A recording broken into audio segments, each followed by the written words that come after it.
আমাদের ছেলে মেয়েদের মধ্যে, ছোট ছোট বাচ্চাদের মধ্যে এখন দেখবেন জেদ করার প্রবণতা ভয়াবহ, প্রচণ্ড জেদি এখন পোলাপান। আমি তো প্রায় সময় বলি, বিভিন্ন বাসা বাড়িতে গেলে বাপ মা নিজের ছেলে মেয়েকে তাদের জেদকে খুব ভালোভাবে দেখে, এই জন্য বলে যে বাচ্চা খুব জেদি। মানে এমনভাবে বলে যে এটা কি, এটা গুণের ব্যাপার, বাচ্চা যে অসুস্থ এটার খবর। কেন বাচ্চা জেদি হয়? শুধু একটা পয়েন্ট বলি, সেটা হলো যে আমাদের বেশিরভাগ অভিভাবকরা অভিভাবকত্বই শিখি নাই। ওই যে করোনা দেশের দ্বারা গেছে নাই তো, আপনি বাচ্চাকে শাসন করেন না, শুধুমাত্র আদর শিখছেন, তো বাচ্চাদের মাথায় উঠবেই। এবং একইভাবে শরিয়া আপনাকে যে নীতিমালা দিয়েছে সেগুলো দ্বারা গেছে আপনি নাই, তো বাচ্চা তো মানুষ হবেই। বাচ্চারা সারাদিন মোবাইল দিয়ে রাখেন। এখন এখানে যদি জরিপ চালানো হয় 80% মানুষ ধরা খেয়ে যাবে যে মোবাইল দিয়ে বাচ্চাকে খানা খাওয়ান। আমার বাসায় বাচ্চাকে মোবাইল দিয়ে খানা খাওয়ায় না, আলহামদুলিল্লাহ। বাচ্চা যদি কখনো বলে মোবাইল দিলে খাবো, তো আমার বাসা থেকে সাপ বলে দেওয়া হয়, তোমার খাওয়ার কোনো প্রয়োজন নেই, তোমার মতো বাচ্চা 2-4 দিন না খেলে আমার কিচ্ছু আসে যায়, আর তুমি মরবা না, টেনশন নেই। 10-20 দিন না খাইলেও মরবা না, মরণ এত সোজা না, মানুষ খুব শক্তিশালী প্রাণী। অতএব বাচ্চা না খাইলে মরে যাবে না, কিন্তু ওকে মরে যাবে ভয়ে করে যেটা হাতে তুলে দিচ্ছেন এটা ওরা ধ্বংস করে দিচ্ছে। দেখুন ম্যাক্সিমাম বাচ্চা এখন কি ক্রেজি। আচ্ছা, আমাদের বয়সের যারা আছেন, মানে 40-45 পার হয়েছেন যারা, 40 পার হয়েছেন যারা, এই বয়সে যারা আছেন এখানে, আরো যারা বাবা বয়সী মুরব্বীরা যারা আছেন, আপনারা একটু আপনাদের শৈশবে চলে যান তো।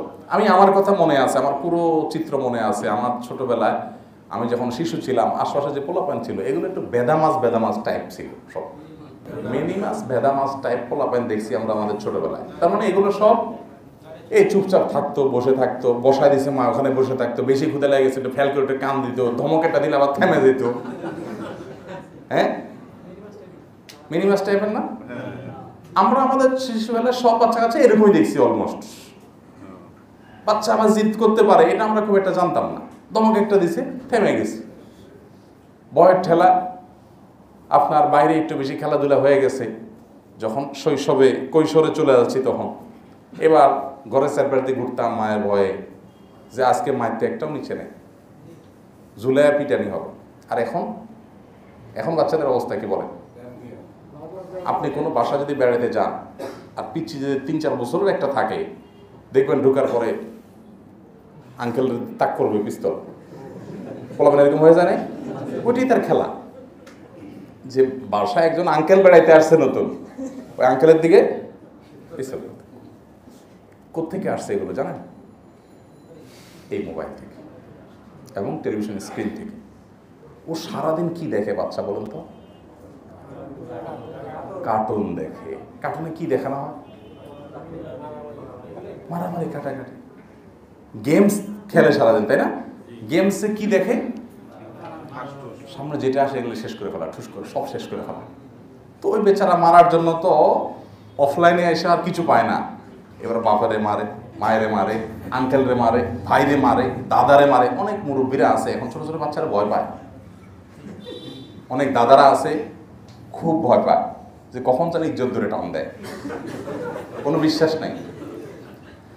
এই রোগ, বাচ্চারা যে ক্রেজি হচ্ছে, যে পাগল কিসিমের হয়ে যাচ্ছে, এগুলো হাতে ধরে আমরা বানাচ্ছি না? আল্লাহ তাআলা আমাদেরকে হেদায়েত দান করুন। আমাদের বাচ্চাদেরকে বাঁচাবার জন্য আমাদেরকে একটু সতর্ক হতে হবে। বাচ্চার হাতে মোবাইল দেওয়া যাবে না, মোবাইল দেওয়া যাবে না। এবং বাচ্চাকে মোবাইল দিবেন না, গেমস দিবেন না, ভিডিও দেখতে দিবেন না। এটার জন্য আগে আপনাকে মানুষ হইতে হবে। নিজে সারাক্ষণ আতাবেন আর বাচ্চাকে বলবেন এই পড়ালেখা করো, বাচ্চা মনে করবে হায় হায় রাজ্যের সকল শান্তি বোধহয় ওই মোবাইল ফোনের মধ্যে। বাপ আমাকে বঞ্চিত করতে চায়, নিজে ঠিকই ভোগ করতেছে। এই জন্য সে আপনার কথা শুনবে না। আপনি নিজেকে কন্ট্রোল করতে হবে। আমরা সব এখন ডাইরেক্ট হয়ে গেছি। ডাইরেক্ট হওয়া বুঝেন? ডাইরেক্ট হয়ে গেছি আমরা, মোবাইলের মধ্যে এমনভাবে আসক্ত হয়ে গেছি। এখন তো অনেক মুরব্বীরই দেখা যায় যে সারাদিন ফেসবুক স্ক্রল করে, আঙ্গুলের এখানে অনুবীক্ষণ যন্ত্র দিয়ে তাকাইলে দেখবেন যে ক্ষয় হয়ে গেছে। এত টানতেছেন, এত টানতেছেন, এত টানতেছেন। আর এটা আজীব জিনিস যে আপনি যত টানেন ও আপনাকে বলবে না যে এন্ড, দ্য এন্ড বলবে, যে শেষ আর নাই নিচে বলবে। নেট যদি দুর্বল হয় ঘুরবে, যে অপেক্ষা করো অপেক্ষা করো অপেক্ষা করো, তোমাকে আরো নিচে নামানো হবে, তুমি আরো নিচে নামতে পারবা। নামতেছেন নামতেছেন, সকাল থেকে রাত পর্যন্ত টানছেন, তারপরেও শেষ নাই। আল্লাহ রাব্বুল আলামিন আমাদেরকে এর ভয়াবহতা থেকে বেঁচে থাকার তৌফিক দান করুন।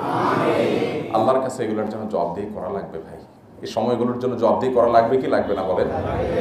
তাহলে আমরা তওবা করব, আমরা সময় নষ্ট করব না, সময়ের অপচয় করব না। আল্লাহ আমাদেরকে সেই তৌফিক দান করুন।